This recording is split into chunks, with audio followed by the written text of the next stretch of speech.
I still remember the first time I saw it. The building stood there like a wounded giant, half-built, its jagged edges cutting into the blood-red sky. It was the kind of sight that makes your stomach twist, though you can't quite say why. It wasn't just the size of it or the eerie way the shadows fell across the ground. It was something else, something wrong. The job offer had come out of nowhere. I was desperate. At 21, I thought I had my whole life ahead of me, but things hadn't gone as planned. My mom was sick, really sick. Bills were piling up, debt collectors had started calling. I'd tried everything, temp jobs, odd gigs, but nothing paid enough. And then this job showed up, a construction gig. No experience required. Cash under the table. The man on the phone had said, "Just keep your head down and do your work. Don't ask questions." The pay was better than anything I could have hoped for. Too good to turn down. Too good to make sense. But I wasn't in a position to be picky. That first evening, as I stood outside the site waiting to meet my new supervisor, I felt the wind pick up.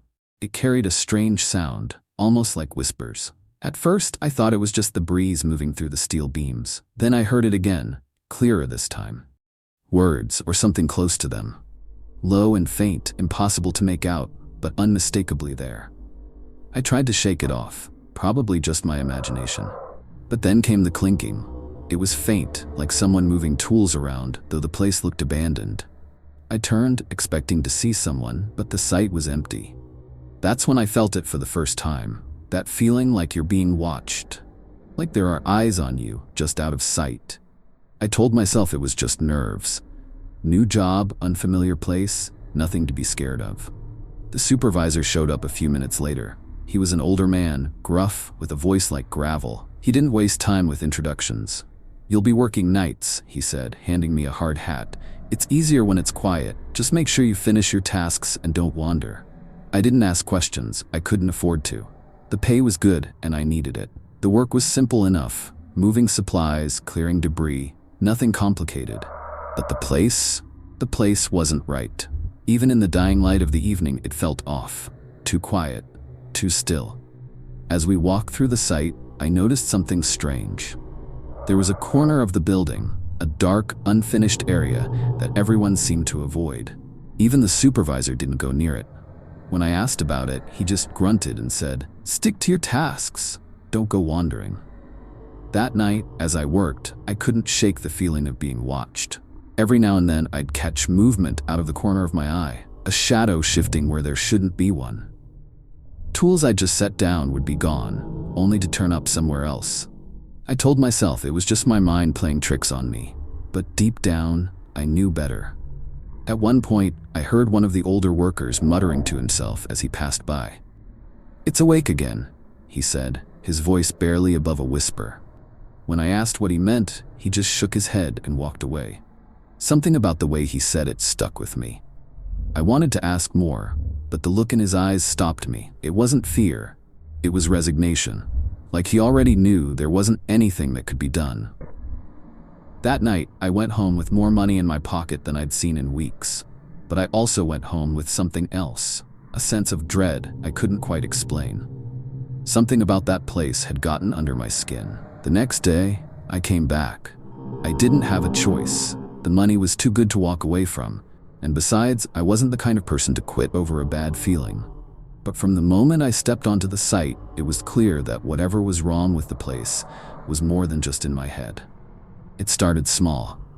Tools would disappear when no one was looking, only to turn up in impossible places. A hammer I'd just used would be sitting on a beam 10 feet above me, as if someone, or something, had moved it. The noises were worse.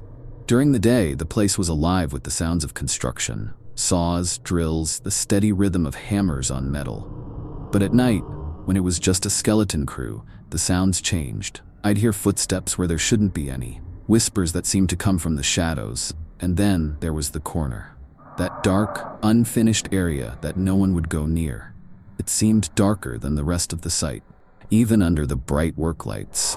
The air felt heavier there, colder, like it didn't belong.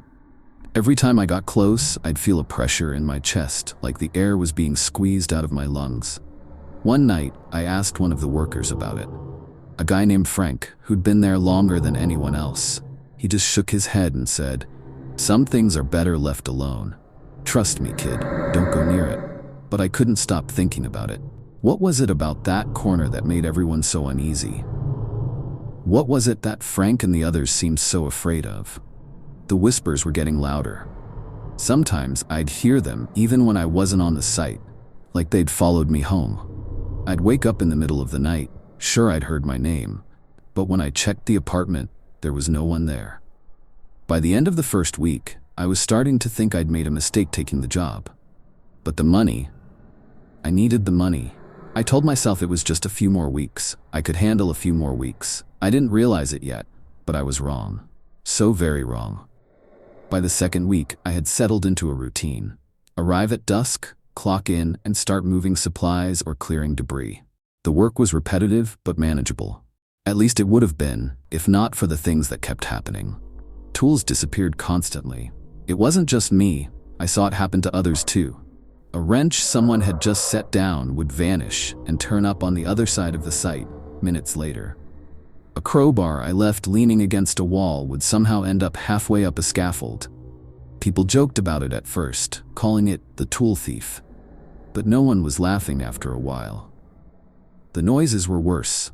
They always started after midnight, when the site was at its quietest. At first it was just faint tapping, like something knocking against the metal beams. Then came the laughter. It wasn't loud, just soft, distant giggles that always seemed to come from the unfinished areas. Sometimes it sounded like it was above me, other times below. I'd stop what I was doing and hold my breath, straining to hear where it was coming from.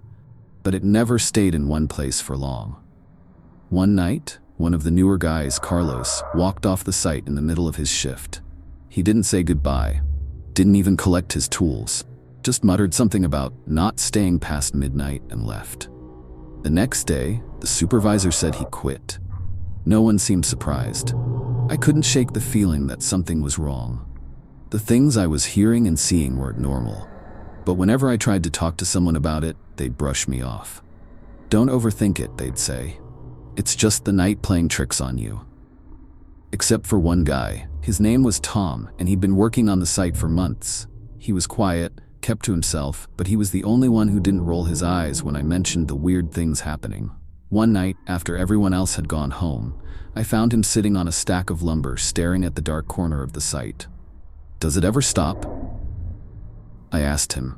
He didn't look at me, just kept staring into the shadows. "No," he said after a long pause. "It doesn't." I sat down next to him. For a while, neither of us said anything.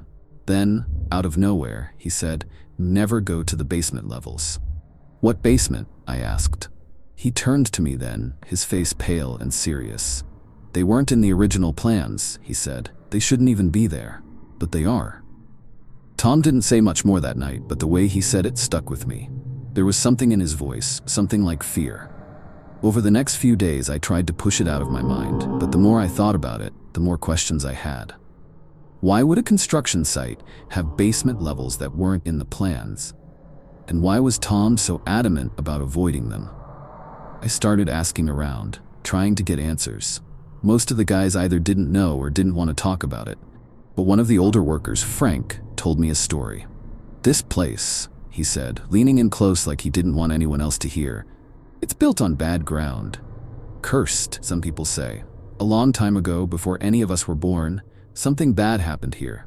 Don't know the details, but people died. A lot of them. Some say it was a ritual. Others say it was just plain murder. Whatever it was, it left a mark, and that mark's still here." I wanted to laugh, to tell him he was being ridiculous, but I couldn't. Not after everything I'd seen and heard. The incidents kept getting worse. One night, while working late, I saw something that made my blood run cold. I was stacking some metal beams when I noticed a shadow on the ground. At first I thought it was mine, but then I realized it wasn't moving the way I was. I froze, staring at it. The shadow shifted, stretching unnaturally across the ground, like it was alive. Then it vanished, just disappeared. I turned around, half expecting to see someone behind me, but there was no one there. Another night, I heard my name. It was faint, almost like a whisper, but clear enough that I stopped what I was doing and looked around. "Who's there?" I called out. No answer. Just silence. Then, again, Daniel. The voice was soft, almost playful, but it sent a chill down my spine. I ran a hand through my hair, trying to calm myself. "It's just your imagination," I muttered. But deep down, I knew that wasn't true. By now, I couldn't stop thinking about what Tom had said. The basement. It didn't make any sense. If it wasn't in the plans, why was it there? And why was everyone so afraid of it? One night, after everyone else had gone home, I decided to find out for myself. I waited until the site was empty, then grabbed a flashlight and started exploring. At first, I didn't see anything unusual, just the same half-finished walls and piles of debris. But then, in one of the darker corners of the site, I found something. A door. It was old and rusted, barely visible behind a stack of wooden pallets. My heart was pounding as I pulled the pallets aside and reached for the handle. The door creaked open, revealing a narrow staircase leading down into the darkness. The air that wafted up was cold and stale, carrying a faint metallic smell that made my stomach turn. I hesitated, gripping the flashlight tighter. Every instinct I had was telling me to turn back, but I couldn't. Not after everything I'd seen. I had to know. The stairs were steep and uneven, and the deeper I went, the darker it got. The walls were lined with old, crumbling bricks, and the air felt heavier with each step. By the time I reached the bottom, I was struggling to breathe. That's when I saw it. A blueprint. It was pinned to the wall, old and faded, but still legible. It showed the plans for the building, but there was something off about it. The basement levels weren't just unmarked. They were scratched out, as if someone didn't want them to be found. That's when I heard it. A sound, low and guttural, like something breathing in the darkness. I whipped around, shining my flashlight into the shadows, but there was nothing there. For the first time since I started the job, I felt real fear. Not just unease or paranoia, but bone-deep terror. I turned and ran, taking the stairs two at a time. When I finally reached the surface, I was gasping for air, my hands shaking so badly I could barely hold the flashlight. I didn't go back to the basement after that. But whatever was down there, it wasn't done with me. I should have left it alone. I told myself that over and over as I stared at the door in that dark corner of the site. The same rusted door that had haunted my thoughts for days. I stood there, flashlight in hand, my heart hammering in my chest. It felt like something was pulling me toward it, something I couldn't explain. The whispers were louder now, almost urgent, like they wanted me to come closer. For a moment, I hesitated. I could still turn back. I could clock out, go home, and pretend this place didn't exist. But deep down, I knew I wouldn't. I had to know what was down there. The questions had burrowed into my mind like parasites, and they wouldn't let go. I pushed the door open, and the sound it made, the low, drawn-out groan of rusted hinges, set my teeth on edge. A wave of cold air rushed out, carrying with it the smell of damp earth and something metallic. Blood, I thought, though I immediately told myself that wasn't possible. The stairwell stretched down into the darkness, steep and narrow, the kind of stairs that make you feel like you're descending into a pit. My flashlight flickered, casting erratic shadows on the walls. The whispers grew louder, overlapping until they were a cacophony of voices, each one blending into the next. I couldn't make out the words, but the tone was unmistakable, pleading, desperate, and angry all at once. The steps felt endless, each one taking me deeper into the suffocating dark. The air grew colder the further I went, heavy with moisture and that metallic tang I couldn't place. The walls were lined with old crumbling bricks, and the further I went, the more they seemed to close in around me. My flashlight felt useless, its beams swallowed by the oppressive blackness. When I finally reached the bottom, I stopped and swept the flashlight across the space in front of me. The room was massive, far larger than I'd expected. The ceiling loomed high above, lost in shadow, and the walls seemed to stretch endlessly in every direction. The floor was uneven, covered in debris, broken beams, chunks of concrete, and tools that looked like they hadn't been touched in decades. I stepped forward, the sound of my boots crunching against the debris unnaturally loud. My breath echoed in the stillness, and for a moment, the whispers were gone. It was just me, standing alone in that vast, empty space. Then I saw them. Tools scattered across the floor, hammers, wrenches, even a rusted jackhammer, all coated in dust and grime. They were old, far older than they should have been, and there were clothes too, Work boots, hard hats, and uniforms, torn and faded as if they'd been abandoned in a hurry. But it was the badges that froze me in place. They were piled in a corner, dozens of them, each one bearing a name and a photo. Most of them were too faded to read, the faces blurred beyond recognition. But as I got closer, I saw one that was still clear. Carlos Ramirez, it said, the photo showing the same young man who had walked off the site a week ago. The man who was supposed to have quit. I backed away, my stomach twisting. My flashlight flickered again, plunging me into momentary darkness. When it came back on, the room felt different. The air was heavier, thicker, like it was pressing down on me. And then the walls shifted. It started as a low groan, like the sound of stone grinding against stone. The walls seemed to move, sliding and twisting until the room was no longer a room. I was standing in a narrow corridor now, the walls close enough to brush against my shoulders. The whispers returned, louder this time, echoing off the walls and overlapping until they were all I could hear. They weren't just whispers anymore. They were voices, sharp and clear. "Help me," one said, the words filled with desperation. "Don't leave me here," said another, the voice trembling with fear. I turned a corner, my flashlight shaking in my hand, and then I saw them. They were standing in the corridor, their figures pale and indistinct, like shadows given form. There were 5 of them, each one staring at me with hollow, sunken eyes. They didn't move, didn't speak. They just stared, their faces expressionless but filled with something I couldn't quite name. "Who are you?" I asked, my voice barely more than a whisper. They didn't answer. Instead, they raised their hands in unison and pointed behind me. I turned, the movement slow and hesitant, my body screaming at me to run, but I didn't. I couldn't. At first I thought it was just a shadow, a dark shape at the edge of the corridor, twisting and shifting like smoke. But as I watched, it grew. It stretched across the walls and ceiling, its form unnatural and wrong, like it didn't belong in this world. And then it spoke. "Leave," said, its voice low and guttural, vibrating through the air like a physical force. "Leave while you still can." I couldn't move. My legs were rooted to the spot, my body frozen in place. The shadow began to move toward me, its form twisting and writhing like it was alive. It didn't have a face, but I could feel it staring at me, its gaze heavy and oppressive. The whispers grew louder, overlapping, until they were a deafening roar. The walls seemed to close in, the corridor shrinking around me. My flashlight flickered, its beam growing weaker with each passing second. And then the shadow lunged.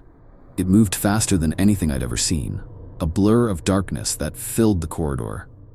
I turned and ran, my breath coming in ragged gasps as I stumbled through the maze-like corridors. The ground shifted beneath my feet, the walls twisting and turning as if they were alive. The whispers followed me, growing louder and more frantic. "Run," they said, their voices overlapping and echoing in my ears. "Don't look back." I didn't. I kept running, my legs burning and my lungs screaming for air. The corridor stretched on endlessly, each turn leading to another, each shadow darker than the last. I don't know how long I ran, but eventually I saw it, the door. The same rusted door I'd come through. I threw myself at it, slamming it open and stumbling out into the open air. For a moment, I just stood there, gasping for breath, the cold night air filling my lungs. The site was empty, silent except for the sound of the wind. But when I turned back to look at the door, it was gone. The next few days blurred together. I couldn't focus on anything but what I'd seen in that basement. The voices, the shifting walls, the shadow, it felt like it was still with me, lingering in the back of my mind no matter where I went. I tried to convince myself it wasn't real, that I'd imagined it, but deep down, I knew the truth. Something was wrong with that place. Deeply, horribly wrong. I stopped talking to the others. What could I say? Hey, does anyone else see shadows that move on their own? Or, do you think a construction site can be haunted? No one would believe me. But I couldn't let it go. I started digging. Not literally. At least, not yet. But I went through every bit of paperwork I could find on the site. Permits, contracts, blueprints. Most of it was boring, the kind of technical jargon I didn't understand. But then I found it. Buried in a stack of old documents was a report from years ago, long before construction had started. The site wasn't new, it had been built on before. Decades ago, there was another building here, an old factory. It burned down in the 1960s. killing dozens of workers. The cause of the fire was never officially determined, but rumors swirled about negligence, illegal activities, even foul play. And then there was the land itself. Long before the factory, it was the site of something darker. I couldn't find much, just whispers of old rituals, sacrifices, and death. A place where blood had been spilled again and again, leaving a stain that could never be washed away. The more I read, the clearer it became. The owners of the site knew. They knew about the history, the deaths, the rumors, but they didn't care. To them, it was just a piece of land, another opportunity to turn a profit. And if workers got hurt, or worse, it didn't matter, as long as the building went up. But the land cared. Whatever was buried here, whatever had soaked into the soil, it cared, and it was angry. I should have left. I should have packed up my things and walked away, but it was too late for that. I could feel it now, like a weight pressing down on me every time I stepped onto the site. The whispers followed me everywhere, not just at work, but at home, in my dreams. I wasn't just a worker anymore. I was part of it, caught in its web. One night, I decided to end it.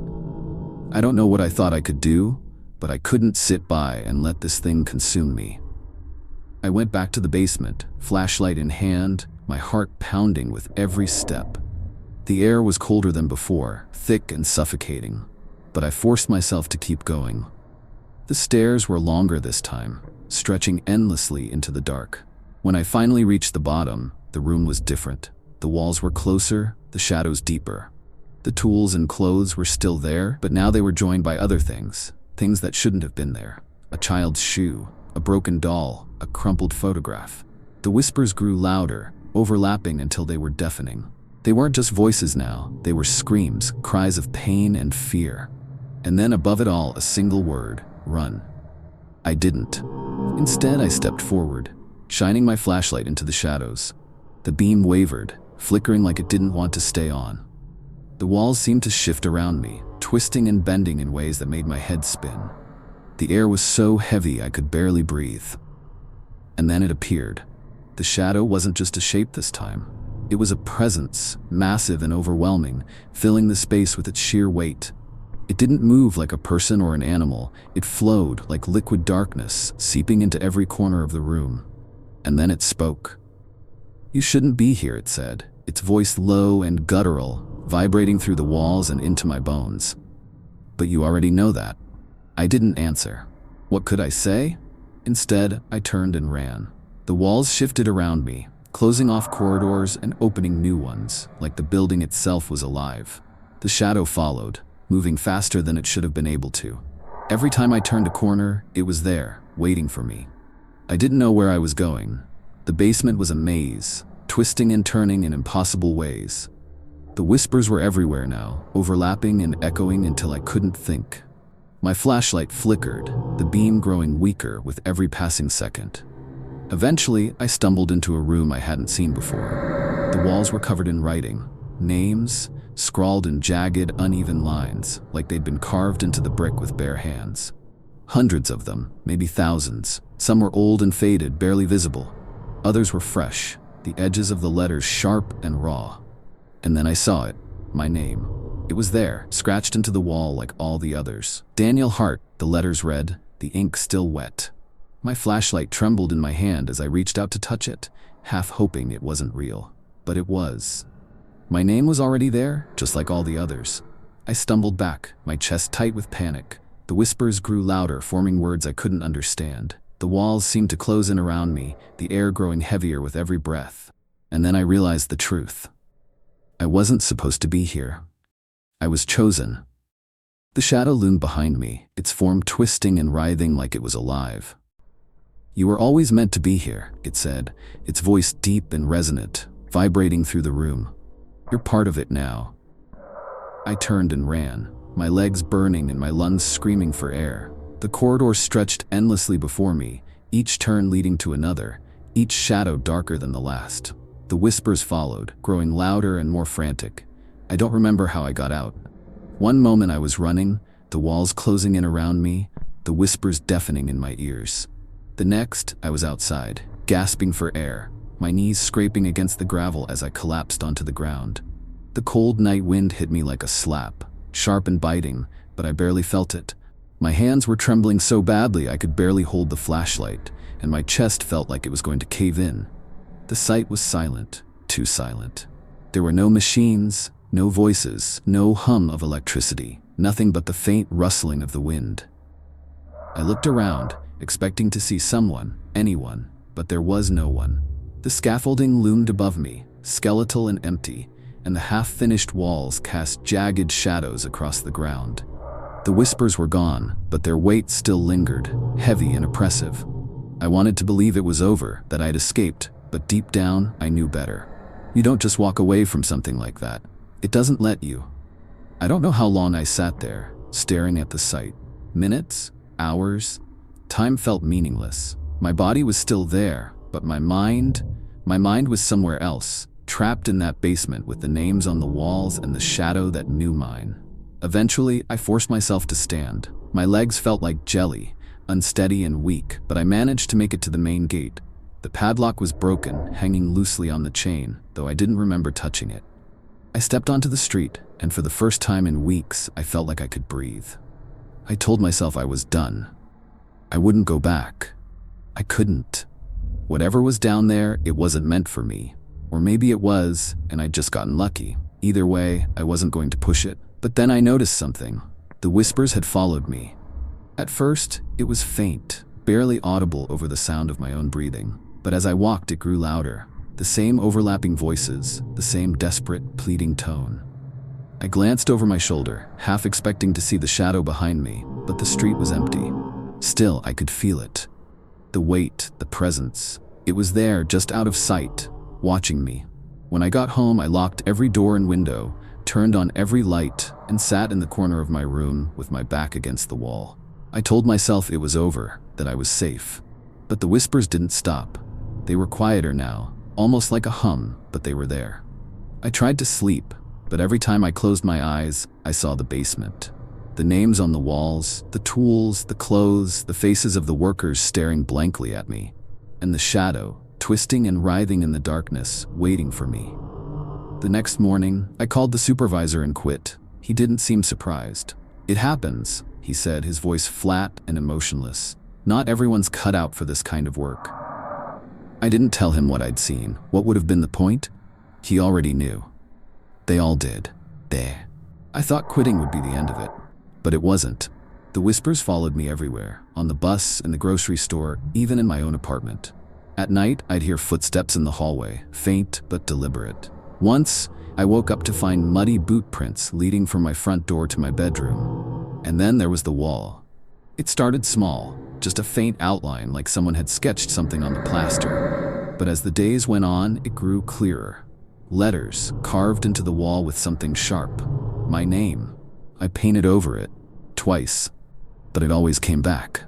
I moved out a week later, hoping that putting distance between myself and the site would help. It didn't. The whispers stayed with me, no matter where I went. And every night, when I closed my eyes, I saw the same thing.